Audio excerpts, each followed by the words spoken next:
The man's name is George Beverly Shea. And to know him, you have to begin here, in Winchester, Ontario, Canada. Winchester is located about 30 miles south of the Canadian capital of Ottawa. George was raised in this home, which remains today as a Canadian landmark. I was a boy back in Ontario, a little white church. Dad would announce the Easter hymn, and the people would start to sing, and Mother would sing so heartily next to me. I guess I didn't do much singing. I just kind of bit the back of the seat and tasted the varnish. But then there came a day when I began to realize that Christ arose for me.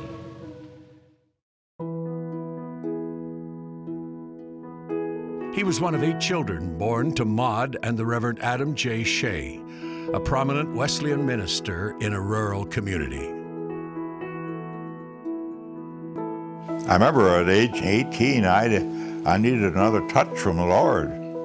And my dad came down from the pulpit during invitation time. There was another man was a guest speaker, and he put his hand on my shoulder and he said, "Son, perhaps you better come forward tonight." And you know, whatever Dad did, I loved him so much.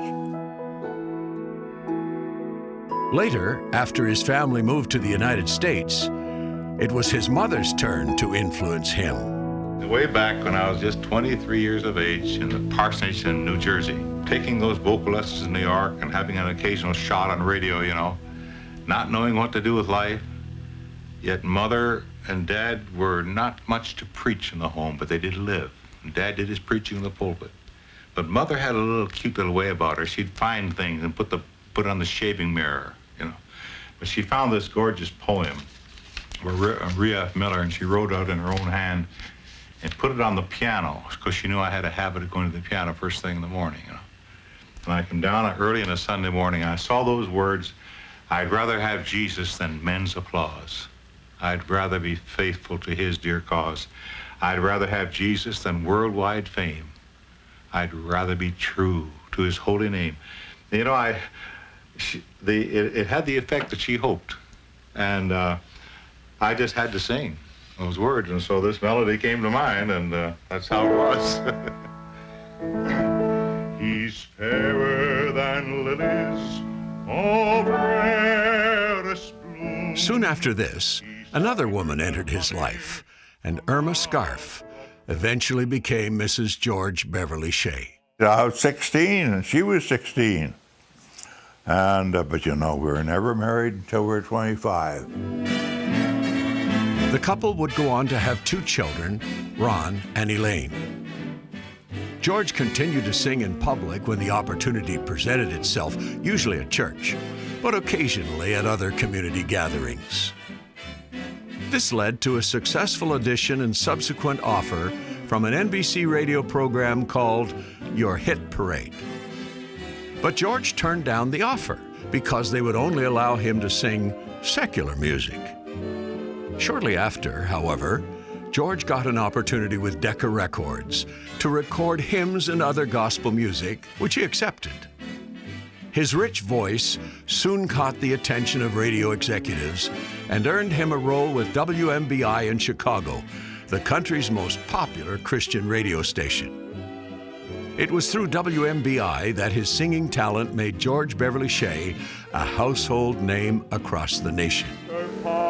One of the people most impressed with George was an enthusiastic 21-year-old evangelist named Billy Graham, who, as legend has it, boldly showed up at WMBI one day and talked his way into the building so he could meet the famous singer, Bev Shea. And at that time, to be honest, no one knew who Billy Graham was. Billy Graham was, in all sense, a nobody.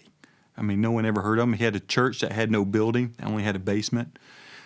But everybody at that time had heard of George Beverly Shea. I mean, he was the voice of voices. I mean, the man had an impeccable singing career. I said, and Billy, the only gospel singer I've ever heard about, would sing a verse or two and stop and talk a while. Would I have to do that? He chuckled. He said, "I hope not." Then I said, "I'd like to come with you." That's how that happened.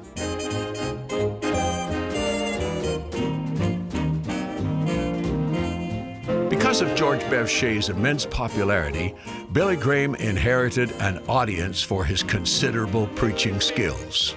When we break the law of God. By the late 1940s, the two were joined by music and choir conductor Cliff Barrows. They formed an impressive trio that had all the characteristics of a popular swing band.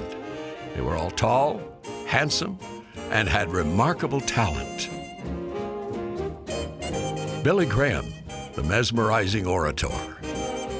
Cliff Barrows, a likable and charismatic host.